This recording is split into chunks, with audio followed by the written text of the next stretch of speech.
What's up, guys? Welcome back to more Reddit stories about entitled people, crazy people, and everything in between. Hope you're all doing awesome today, and let's get right into today's Reddit posts. The time I tried to take a coworker out for a post-work meal. This happened a few years ago and it still blows my mind. She lived downtown. I lived in the city, but about 20 minutes away. The plan was I'd take her to this deli/butcher that I really liked, and since she didn't drive, I'd drive her there and she'd take an Uber home, which is what she usually did and wouldn't be a significant difference in cost to her, per her own report. At first, everything's going fine. We arrive at the restaurant and there's a line since it's very popular, but it's not long. It's a deli, so you'll wait a few minutes at most. She's immediately put off, but picks up a menu and looks at it studiously. We get to the cashier, I order my sandwich, and she announces she wants a bacon grilled cheese. There is no bacon grilled cheese anywhere on the menu. When the cashier explains this to her, she says that, well, she can tell by the menu that they have bread and they have cheese and they have bacon, so why can't they make her a bacon grilled cheese? This went on for too long and just got a touch heated, so I didn't hear most of it as I wandered away with the realization that I had made a mistake. She catches up with me and proceeds to complain about how they won't make her a damn bacon grilled cheese for her, and she had to order something off the menu. The horror, I guess. And I'm just sitting there thinking that this must be the first time she's ever been in a restaurant of any kind. When we start eating, I paid for both sandwiches, by the way. She starts hinting that she wants to go home right now. We've been there for about 15 minutes, but I guess the bacon grilled cheese deprivation was getting to her. So she tells me I need to drive her home. I said I thought she was taking an Uber, and she starts pretending that she has no idea what I'm talking about. She insists that I have to drive her home now. The fact that I'm not done eating is irrelevant. She then admits that she can take an Uber home if she has to, but I have to pay for it. I sent her $25 over Venmo because at this point, I just want it to be over. And she's still pissed because now she has to wait 7 minutes for the driver to arrive.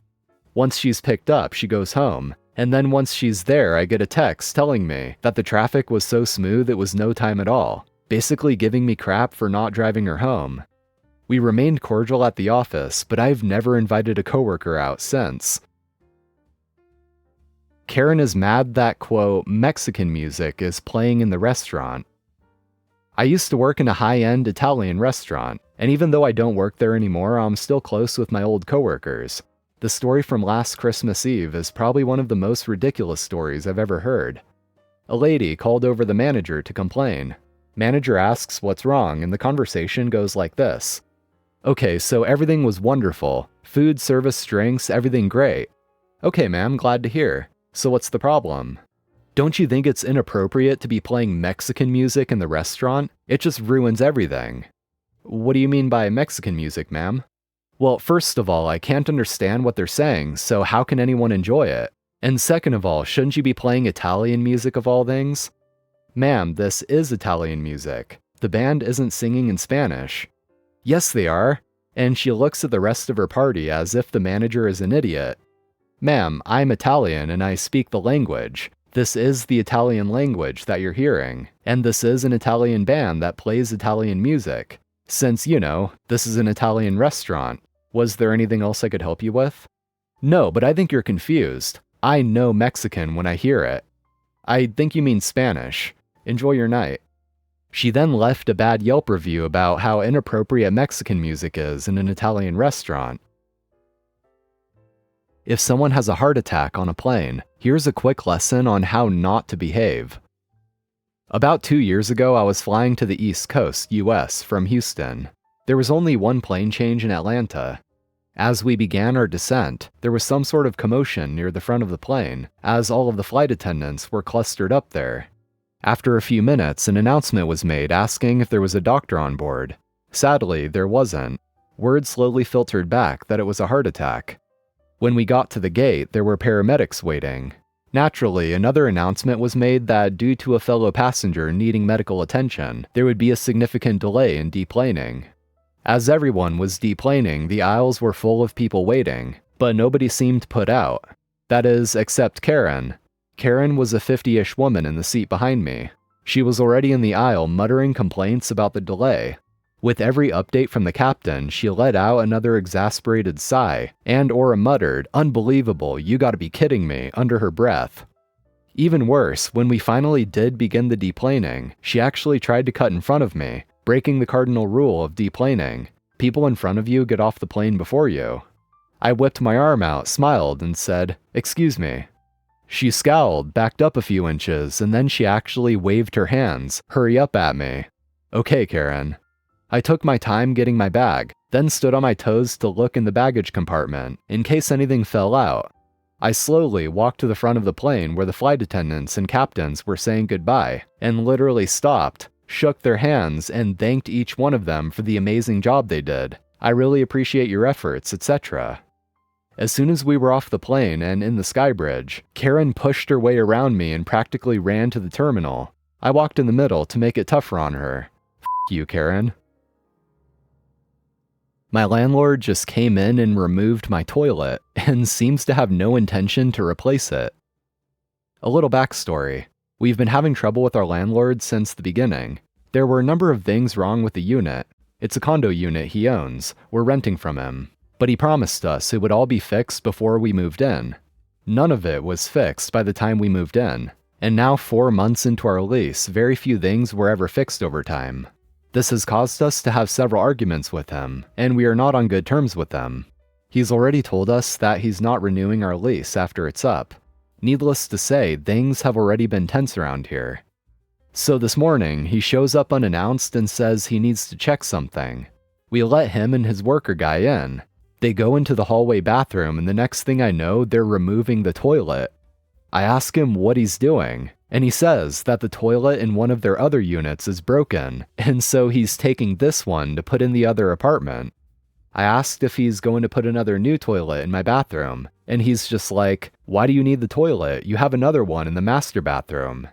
I'm just like, yeah, we have 2 bathrooms, so we need 2 toilets. And he's just like, "Well, this other apartment only has 1 bathroom and they need a toilet." I'm like, "So? What does that have to do with us? You can't just take one of our toilets out of here." And he literally just does not respond. He just straight up would not say a word to me after that. He just silently finished removing the toilet with his worker guy, loaded it up onto a cart, and left. Can he do that? The lease doesn't explicitly say 2 toilets in it anywhere, but it does say it's 2 bathrooms. And from what he said, it's pretty clear he has no interest in bringing us another toilet. Like, sure, we do have one in the master bathroom, so it's not like we're unable to use the bathroom in here, but still, this is crazy. Now, I would have to assume that this has got to be some kind of violation of the lease in some way. Even if it doesn't explicitly state that you get 2 toilets, there's no way this can be okay, right? I mean, come on. And at the very least, it's got to be a health hazard too, because it sounds like he just left an open sewage hole in the ground.